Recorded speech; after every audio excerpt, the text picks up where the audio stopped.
विद्यार्थ्यांच्या आंदोलनादरम्यान दाखल झालेल्या गुन्ह्यांबाबत सध्या अत्यंत महत्त्वपूर्ण घडामोडी घडतायत।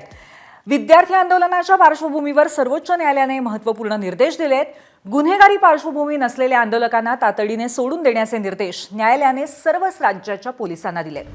तसंच पोलीस कारवाईची स्वतंत्र चौकशी करण्याची गरज असल्याचं निरीक्षण नोंदवत स्वतंत्र SIT मार्फत चौकशीचे संकेतही न्यायालयाने दिले। त्यानंतर मुख्यमंत्री देवेंद्र फडणवीस यांनी महाराष्ट्रातील विद्यार्थ्यांवरती आंदोलन काळात झालेले गुन्हे मागे घेण्याचे आदेशही दिलेले आहेत। त्यामुळे आता महाराष्ट्रात गुन्हे मागे घेतले जाणार आहेत। याच पार्श्वभूमीवर बिहार सरकारनेही विद्यार्थी आंदोलनातील गुन्हे मागे घेण्याची अधिसूचना जारी केली आहे। 26 जुलै रोजी संध्याकाळी 6 वाजेपर्यंत आंदोलनात सहभागी झालेल्यांच्या विरुद्ध दाखल झालेले गुन्हे मागे घेण्यात येतील। अटकेत असलेल्या आंदोलनकर्त्यांची तातडीने सुटकाही करण्यात येणार आहे।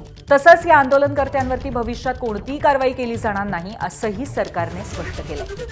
तसंच आसाम सरकारनेही आंदोलकांवरचे गुन्हे मागे घेण्याचा निर्णय घेतलाय। त्यामुळे विविध राज्यांमध्ये विद्यार्थी आंदोलनाशी संबंधित प्रकरणांमध्ये दिलासा देण्याच्या दिशेने प्रशासनाची पावलं टाकली जात आहेत हे स्पष्ट आहे।